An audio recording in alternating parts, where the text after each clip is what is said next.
Hello, everybody, and welcome to this new episode of iGaming Sales Heroes video interviews. Today, I'm very happy to be together with Joakim Renman, Chief Commercial Officer of Scout Gaming Group. Joakim, how are you doing? I'm very well, thank you. Summer is coming to an end in Sweden, enjoying the last glimpse of sun and looking forward to seeing everyone again, getting back on the road, the iGaming Roadshow, right? Yes, finally. Soon it will start. It will start again after all these years. It's fine. So, Joakim, to start this interview, I have the first question for you, which is basically the one that I ask to everybody. So, how did you start your career in sales, and why did you choose to work in the sales area? Yeah, it's an interesting question. I ask myself that sometimes as well.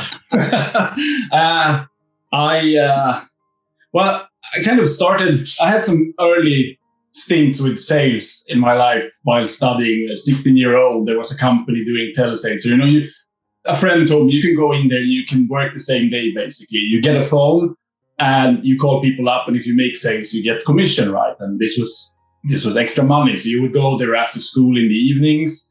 Sometimes you could decide how much you want to work. You could work as much as you wanted or as little as you wanted. It's all commission-based. And on the weekend, Sundays typically was a good day. We'd go there on a Sunday and do these calls selling, children's books. For example, you give them a really good offer for a first children's book, and then the intention is, of course, that they will keep having children's books coming. But, basically you were selling them, giving them as really one-time good offer. So that was kind of the first early stint. And then while studying, I worked with I had a friend who got a contract to establish and start selling radio commercials for a radio station, trying to establish, or him actually, I think he got the idea himself that he wanted to establish his brand, which already was in Stockholm, but up in the north where I come from. So I did that on the side while studying on a university level as well, and then wrote a business plan around that. And I kind of, that was more like, start a business, part of an incubator and all this stuff. Early days, I was foreseeing a future where I would be doing this, right? That was after the school was finished. I was going to most likely work with him, and he ended up doing this for many years after. But my now wife, girlfriend at the time, she had a different idea. She had a friend who had been to Malta and had told her about there's a place, an island where the sun always shines, and you can go there and stay for as long as you want, because you can even find jobs there. It doesn't have to be, working outside some bar or something. There's actually other types of jobs, this iGaming thing, right? And then I ended up taking a flight ticket with my girlfriend or whatever money we had. I think we tried to anticipate that maybe we could last for at least a couple of months. Most likely would be shorter than that if we didn't find a job. But this was 2007. So getting a job was no problem. You come down, the Scandinavian, you basically speak more or less 3 languages, or you can handle it written right. And we walked around knocking on doors. We had some interviews before. We walked around knocking on doors. Yeah. One of the examples was actually Unibet. We had no idea. So some places would be, we didn't know what to expect. So we'll probably use post boxes. We ended up even being let in the same day for an interview at Unibet.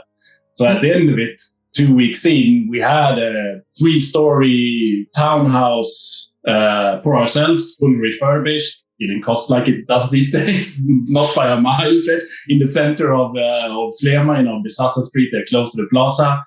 We had jobs and everything, and I ended up staying there for 4 years working in iGaming. And we started in support from the very, let's say, the core of it, doing customer service for, amongst other brands, Betway, which was a startup at the time. And then that just led into other things. So I ended up working on, this was also the poker days. So I ended up in a small poker business, that then a slightly bigger poker business, managing more on marketing, VIP affiliation, and ended up focusing a lot on marketing for this other bigger brand. And that eventually, when I was down in Malta, I felt like I needed to go back home or go somewhere else. I ended up working for NetEnt, which is a B2B provider. But I was still, and I actually took a step more than into products. I've sort of worked across the whole chain. So I was part of a product department, but I was commercially focused because that was always my my natural habitat. So I was more in a commercial product role at NetEnt, and I worked there for a couple of years. Then regulated markets started happening, so I was working on regulated market market plans. And where should we go? How do we go? What do we need to do for NetEnt? And then I did the same thing for NYX, which later became Scientific Games. And in that process, eventually, this becomes a long story, but eventually I found myself at a sort of a crossroad where, I have to decide, where do I go from here? And it was actually my boss at the time, who you probably know, David Flynn, now works for a company called Flint, who persuaded me to actually take a job in sales, in his sales organization. And I remember him even telling me almost on the first day of the job, or very early in my first week on the job, when I was more towards product and compliance, that whatever, I needed to do these things now, because he was CEO at the time. I needed to do these things for me, supporting the sales. So I was more sales support. And whatever happens then, at one day, if you want to do something else, I'll hire you in my sales department, no problem. And it's like he knew something that I didn't know myself, that this guy, he could see it. And 3 years later, well, he pulled me in and he told me, you would be great. And he sold me the idea. He sold me that I should be doing sales. And I was like, okay, let's give it a go. And I've been doing it ever since. So that's, I think, 6 years ago now. Very interesting. So, so you started, as a first in sales, then you switched to product, and then you came back to the sales at full speed. So the question is, Joakim, then in sales, what is the most challenging task that you find while working on your daily activities? We all struggle with something. What's your struggle? Well, I was going to say we all tend to live very much in the present. So I think if you ask me these days, it's actually expanding and continuing working on my networking and reaching out to people that you don't know whilst being in COVID lockdown. But that's more short term, right? And hopefully this goes away. We can go back to normal. And in a more normal situation, what has always, I found, moved from the different different phases of the businesses and different businesses that I've been in. One thing that's been consistent has always seemed to be revolving around managing expectations. And then with that comes a lot of communication between different actors, right? Because we're in the business of business-to-business provision, technology, new innovations, and so on. You're not selling, a box of bananas or something which is very well defined. Today, for example, with Scout, we sell a completely new product that people don't know. So you have to educate the person on the one end, and then you have to also connect him to, internally as well. So managing expectations for the client, as in what they're going to be receiving here and what the expected outcome should be. You don't want to undersell, but you don't want to overpromise, right? And that goes back to then also internally to the tech guys who's actually going to be delivering it. That, they have to be in line with the expectations that we set for the client. So I always find that there are different versions of it, but it's this role, right, of communication between very different people with very different backgrounds, cultures. We're dealing with people from different cultures and whatnot, right? So, of course, yes. I understand. Yes, well, it's definitely a challenge to manage all these aspects, especially if you're selling, as you said, a product that is not so used, especially probably in emerging markets or in new countries. I understand definitely your point. Then let's say from this this daily struggle, I like to move to another point, which is basically then what was the most, and of course, Joakim, you decide what you can disclose and how much you can disclose about it. But I'm always interested in understanding what was the most challenging negotiation that you handled and how. So I had to really think about this one, because I think every time you enter into a negotiation, big or small, it's always a bit of a challenge. But because again, you need to protect your needs and the needs of your organization, but also you're trying to satisfy someone else's need. It's not a battle that I should win and the other person should lose, right? And what I came down to, and again, maybe it's because it's, I've been, you're closer to where you are right now. I've been doing this job for about 4 years. So about maybe 1.5 years ago, about the same time as COVID hit, we had been talking about this for some time, that we needed to change our commercial model here at Scout. And when we started basically from scratch with a new product, establishing a new market, a new business, we copied the commercial model more or less straight off from what we knew from the past, which for me, for example, was selling slot machines and, gaming platforms and that kind of thing.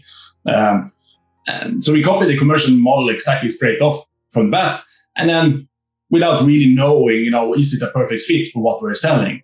So about 1.5 years ago, we felt that we needed to change the commercial model, and quite drastically, and not just, the fact that we're changing it, but also what I found in my prejudices, my experience, very unorthodox compared to how everyone else is doing it.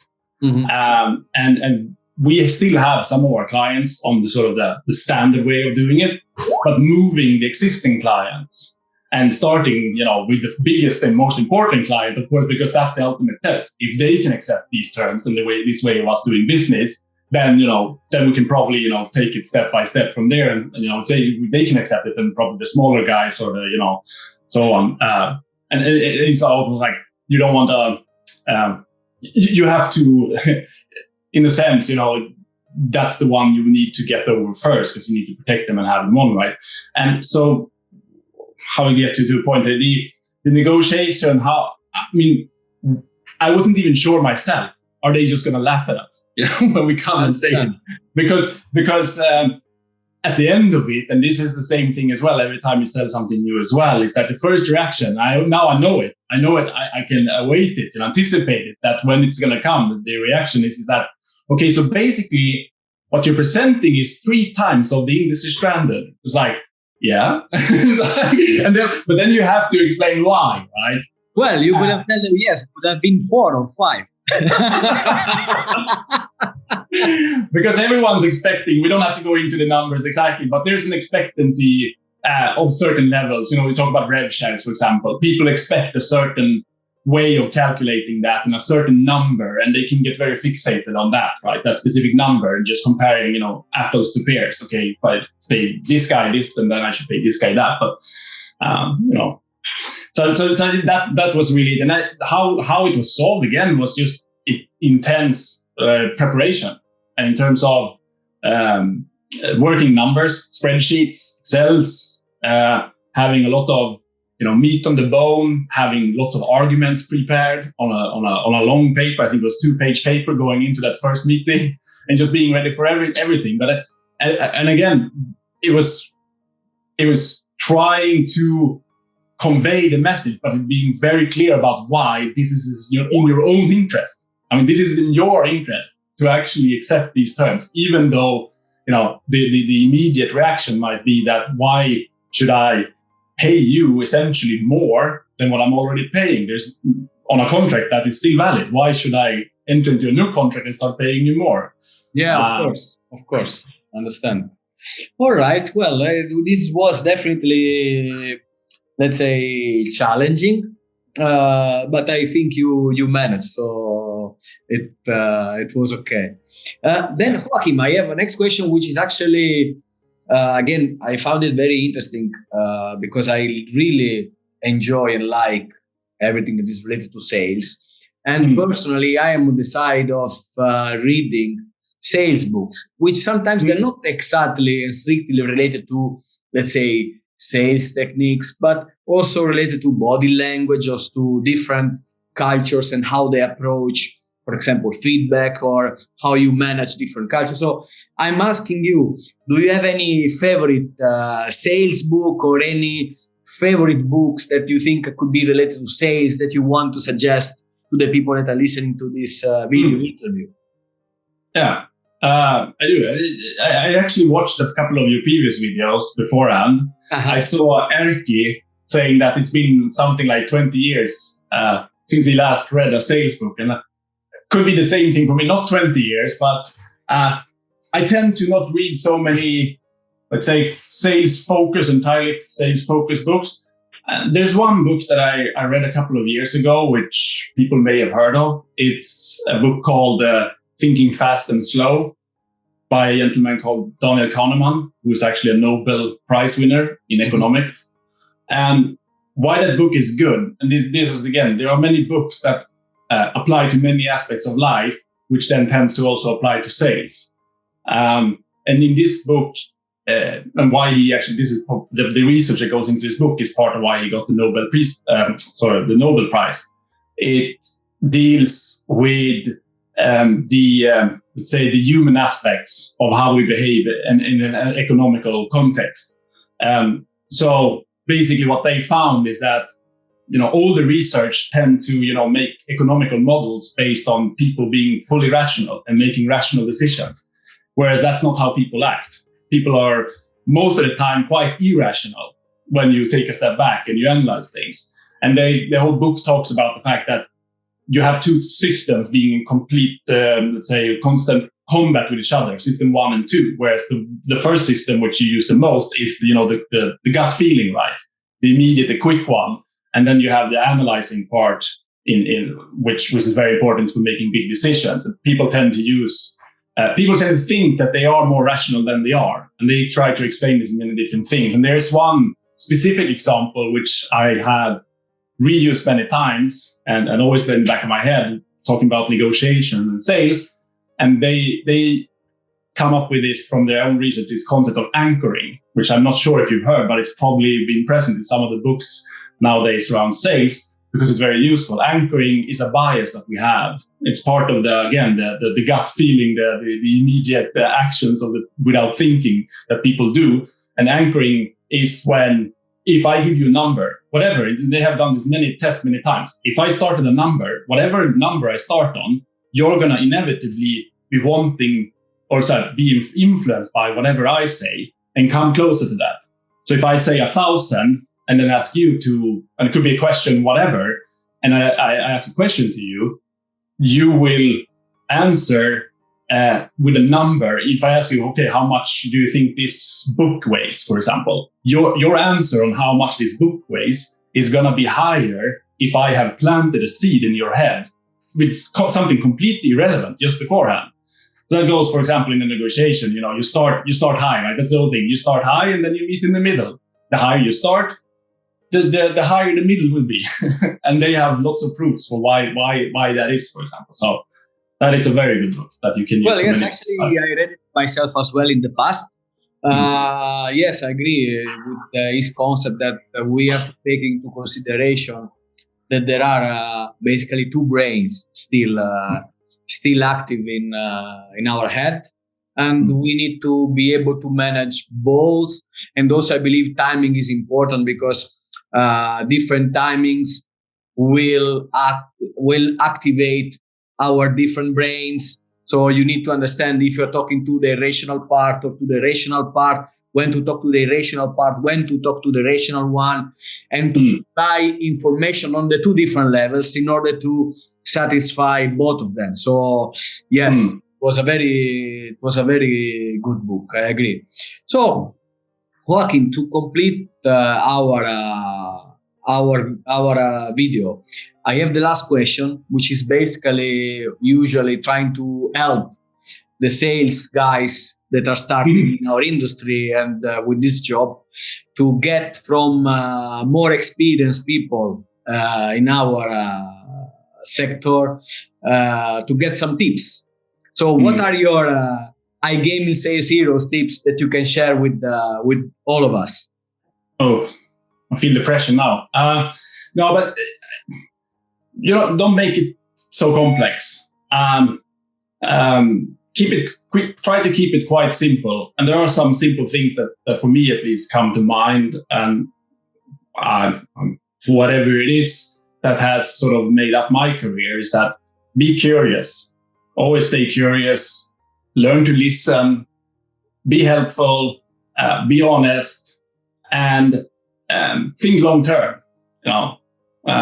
again, doing telesales, for example, it's hard to think long term, but it's, in our business, it's a trust business. Someone told me that, I think in my first job there, doing customer service very early on, when you're getting used to this industry, said, we're in the business of trust. The players are only going to come if they trust you. And we mentioned it was 2007. So most of the brands were completely unknown to the public.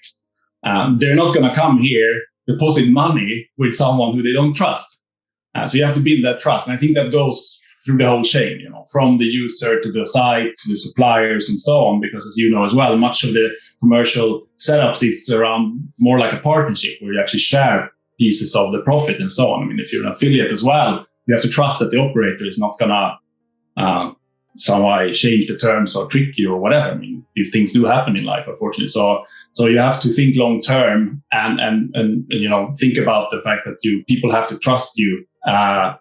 And like my late granddad once said also earlier in life is that you're always going to meet twice. And I think in iGaming, you're going to meet probably 25 times. So. Yes, and probably not even more. Actually, this is what I'm, let's say, now try to pass to my team, encouraging them to build a relationship that even though might not be, let's say, converted in a couple of months, but I always telling them then to focus on years, not in months, because that person that you might have met, let's say, in Amsterdam during September now, will not have a business case where you can cooperate, but probably maybe will change company, or I hope not. The people from my team will change company, and might be in the position of be looking for a sports book or for the product that you are selling,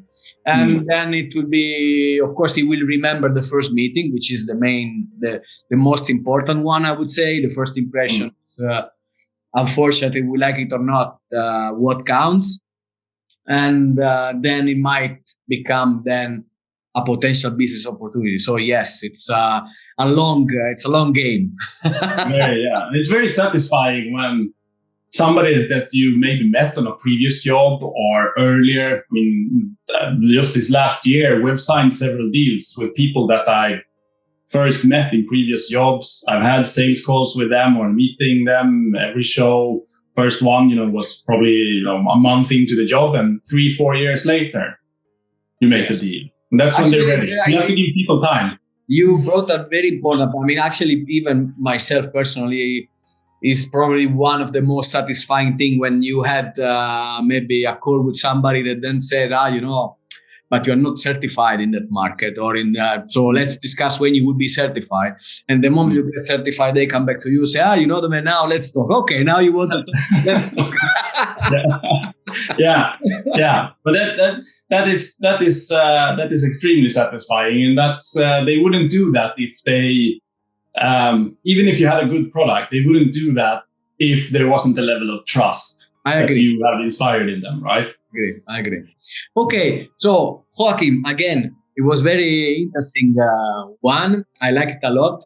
Thank you so much for being today with me. And guys, if you are not doing it already, follow us on the social media and on the channels to see all the videos and the articles that we will publish soon.